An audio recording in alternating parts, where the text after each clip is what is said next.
Are you ready to stop the self-sabotage and create the life you desire? Well, in order for that to happen, you need to break free from the bad beliefs that are holding your success hostage. You need to optimize the stress by turning it into extra energy for success. And those hurtful habits? Well, we need to give that pain a purpose for progress. Welcome to Stop the Self-Sabotage and Create the Life You Desire podcast. I watched one of the most important relationships in my life walk away from me because I did not understand how far my people pleasing had gone in a dysfunctional way to where I had lost who I was. And instead of saying in a situation that was challenging, what do I need to focus on? I'm bringing myself out at my very best. Instead, I was focusing on who do they need me to be for them to be okay. And when you focus on who do they need me to be for them to be okay, you're taking on their emotional pain in a way that stops forward progress. So what happened? I had two family members that at one time had been very close, but one of them did something absolutely terrible to the other one, betrayed them in such a way that it's one of those wounds to where you can say, well, yeah, if I really work on this, I can get over it, but I don't know if I'll ever trust you again. Here was the challenge. I loved both of them. I understood the pain that had been created. Oh, but I still held both of them so close. So when an opportunity showed up in my life of celebration, something happened.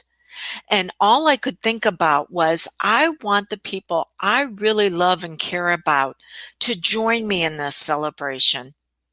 I didn't think about the pain that was between the two of them. I just invited everybody.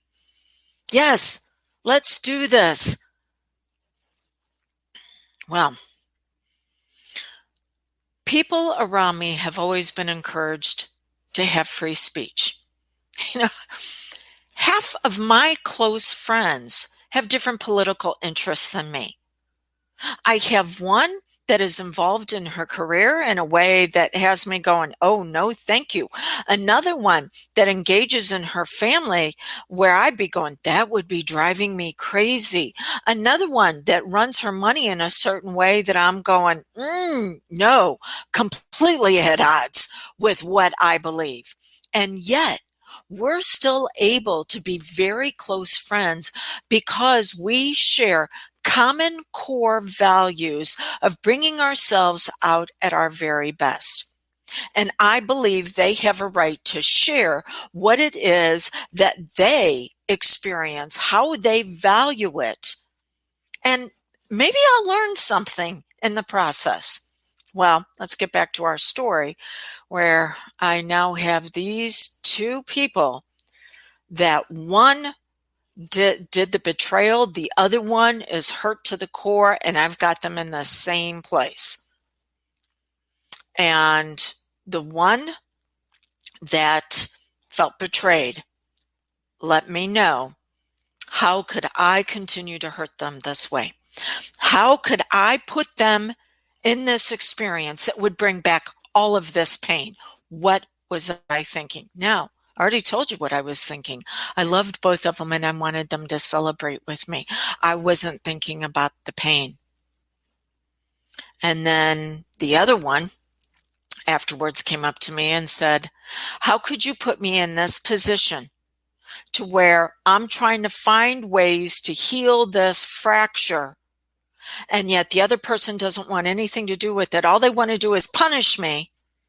How could you put me in a position where I couldn't achieve any progress? And that is whenever I went into what I call relationship bargaining at the expense of yourself. People pleasing. It's where, oh, you know what? I think I can work this out. This is what I'll decide to do. Instead of having an experience to where they owned where they were at, I owned how I wanted to experience things, and can we work this out? But then if not, letting them choose how they wanted to disengage. No, no, no, no, no. I went into full on people pleasing, which by the way is a learned behavior. I went on to full on people pleasing where, oh, I can figure this out. That takes a level of superiority on my part where I think I know what someone needs better than what they need. Of course, it was with good intentions, but it was in a very dysfunctional way. So I figured, well, this is what I can do. I'll rotate holidays. When one holiday shows up, I'll invite one part of the family. And when the next holiday comes along, I'll invite the other part. You already know this went south. The very next holiday, I invited one part of the family. And by the way, I didn't explain to anybody what was going on. I just figured I got a handle on this, right? So I invited over one part of the family who's going, oh, good, you learned your lesson. And the other part of the family goes, oh, well, I guess this is the lesson you're trying to teach me. And I'm done. And they walked away. Haven't had contact with them since. That hurts. It hurts because they could have still walked away if I chose to be who I needed to be at my best. They could have still done it, but it would have been me saying, this is the full expression of who I am. I understand if you do not want to engage with it, but instead I tried to manipulate the situation to make it work. Didn't happen. And the challenge is when someone thinks they can manipulate you once, you know what? They'll come back and try to do it again. In fact, when you decide to no longer people please, this is what you can expect to experience. The Gottman Institute put this together. It's called the Four Horsemen. So you might want to read further on it. His institute does it as far as primary relationships with significant other, but this can be anybody that you care about. When you decide, and I'll get to the 4 steps of how to bring yourself out at your very best, but when you decide that that's what you're going to do, the first step you can expect is criticism. This is different than complaints. A complaint is when the person is sharing something and they're taking ownership of how they're interpreting that experience.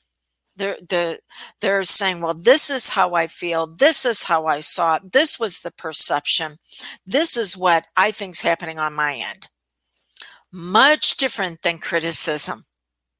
Criticism is when they're going to share with you the challenge that they have with you in a way to where they make you wrong. They dismantle your character. They make it personal. So that's the very first step whenever you decide to move out of people pleasing. The people that have been dependent upon you doing what they needed you to do for them to be okay, well, they're going to try to bring you back in line. So that's going to be the first step. The second step is going to be contempt. If the criticism doesn't work, they are going to claim moral superiority over you. Well, evidently, you just don't understand what's going on here. So now they're going to make it personal, but they're going to make it personal to where their status is above yours. Okay. What's going to happen, whether you get criticized or whether you feel like someone has contempt, is you're going to feel a need to go defensive. And this is when you're going to take on a victim mentality of, well, that wasn't my intention. That this is just what I wanted to have happen for everybody. You know? So when people respond to you in a way that's not healthy, okay, well, you need to stay as functional as possible and realize that you are not here to change their mind, to change their opinion. You're here to be your very best, however that looks. And sometimes when you're like that, people will walk away from you, and they have the right. I don't need to convince anybody to be in my world, because if I got to drag them in, then I'm going to have to drag them around, because that leads us to the last thing that can happen when you don't fall back into line with your people pleasing. Stonewalling. They're going to give you the cold shoulder. They're going to cut you off. They're not going to have anything to do with you until you decide to get your act together. Okay. So what is it that you need to do whenever you decide to upgrade into who you really are?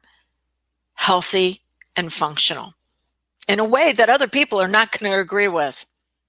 Number one, you need to take 100% responsibility for you, your focus, your feelings, how you implement on them.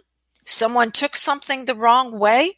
You don't come back and go, okay, well, that's not my intention. Instead, you invite them to a dialogue. Okay, well, tell me what's going on. What's happening. But then you have to know, step number two, what do you value? What's important to you? I said that I have a wide variety of friends who have values completely different than I do, but yet we still share some core understandings. So you're going to have to determine what you value. And then from there, what boundaries are you going to have around those values? Not necessarily rules that are very hard and strict, and it's my way or the highway. Boundaries are fluid. As I learn something new, well, I can upgrade my boundary and say, well, I used to value that, but now I find that valuing this is even a better way for me to bring out me at my very best. But I also have values that are going to be around criticism, contempt, stonewalling. I choose no longer to get defensive. If I get defensive, that means I've allowed them to trigger me. Well, what am I getting defensive about? How did I make this about me and my perception? So I don't have to get worked up either in being upset, angry, sad. I don't have to get worked up to say, no, here are my boundaries. And if you're going to come at me with contempt, that ends the conversation. If you're going to stonewall me, enjoy having your time alone, because I want to work with people that are functional. I want to engage with others that are open to conversation. I'll take 100% responsibility for me being triggered. But I also need to make sure I don't put myself in an environment where I'm going to be triggered into dysfunctional coping mechanisms. That does not mean that I avoid those painful conversations. It's that I avoid the behaviors of others where we're not going to have any progress. And number 4, this is probably the most important one of all. When I get overwhelmed and flooded with emotions that keep me from moving into progress, I have to take 100% responsibility for pulling myself back and soothing myself until I am in an area, mentally, emotionally, and physically, to where I can experience what the other person is trying to share with me. It is not up to them to make me feel better. I have to say, I'm in complete control and charge of what I experience in life. Okay, so if I'm being flooded in a negative way, it's up to me to pull back, take care of myself, and then decide if I want to re-engage from there. Your relationships that you hold close are one of the most phenomenal things about you, because it is through those relationships that we can be challenged to be even more of who we really are.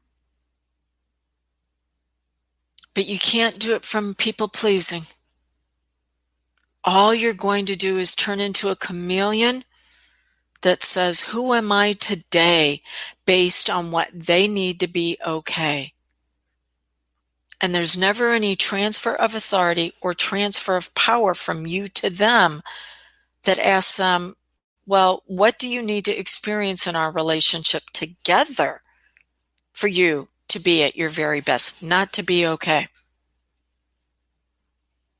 Do not go through what I did by losing someone you care about deeply because you couldn't figure out who you were.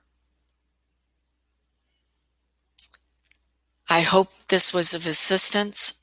And if you have any questions or comments, you can reach out to me or one of my associates at 636-699-7791. The world needs your light more than ever. Turn it on brighter. And when you do that, you'll help others discover their own light. Blessings on your brightness.